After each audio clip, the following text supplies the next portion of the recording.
I don't know what anosmia is. Anosmia. No, No? I don't even have a guess. Anosmia?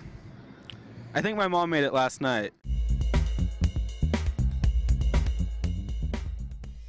Smell is the most direct and basic of the senses. Yet because smell does not inhibit everyday activity, the sense is often taken for granted. Today, 2 million to 5 million people live with some form of anosmia. Anosmia, the inability to smell. Can you smell? No. Can you? Sometimes. My mom had like all these spices in like little film canisters so we couldn't tell what they said. And she was like having everyone smell them and guess what it was. But then I couldn't guess what any of them were. And so she just started taking all these other spices out of the cabinets and I didn't know what any of them were. So we realized Erin can't smell.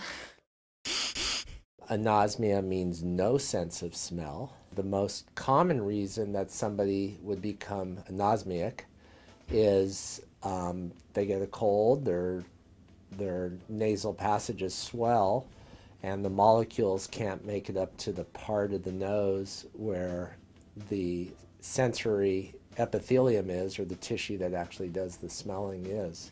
Well, I think I've completely lost it 10 years ago. I began losing it because I was a chemistry major in college back in the early 70s. Our labs weren't terribly well ventilated, and in my exuberance and enthusiasm to get things done, I often avoided using vent hoods. I think that it might have been caused because when I was about 3, my mom was taking us for a walk, and my sister and I, and she didn't strap me into the stroller, she just had my sister like hold me, and then the wheels on the stroller were so interesting that I leaned over to look at them and I fell out and hit my head. One of the ways that people do lose their sense of smell is with a bad anterior-posterior brain injury. That means you hit the front of your head or the back of your head, and then your brain moves inside your skull and those little nerves get torn. People find out that I have anosmia, they always do the exact same thing. It's first they're like, wait, you can't smell? So do you mean you can't taste? Usually disbelief. I don't think it's easily comprehended.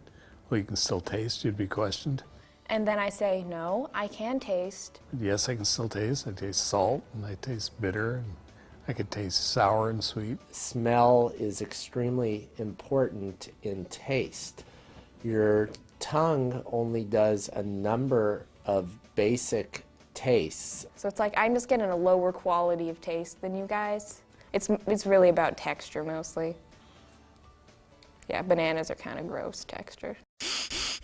I see patients all the time with anosmia, and it can be very disruptive to their lives. It's pretty frustrating. It's like, I guess it would be like if you were blind and you couldn't know if someone was there in the room. You know, you'd want to look around, but you can't. Everything smells like air. Like, what if you're like baking a cake for someone as a surprise, and then you go see them, will the smell linger on me? I don't know, things like that. So a rose smells like air, onions smell like air. I suspect I would not notice a skunk at all. It is important because, you know, what about a gas leak? What if I'm alone and I die because I leave the oven on? It's just kind of scary to think about. One thing that is important is for people who have a loss of sense of smell is they have to have smoke alarms in their house. I mean, everybody should have smoke alarms, but it's even more important if you have loss of sense of smell because you can't smell the smoke, so you need to change it to another sense you're hearing. It has its advantages. Good wine tastes like cheap wine, and cheap wine tastes like good wine. I think I would want to have a sense of smell, but that would be so scary. If I could have my sense of smell back, sure, absolutely. Why not? If you have anosmia due to a head injury and have torn those nerves, or you're born without those nerves, the chances of you getting your sense of smell back is very, very small. However, it would still probably be worth taking the trouble to get a CT scan or an MRI and see what's going on. Tell me if you know any way. If you have like a cure, I'm up for it.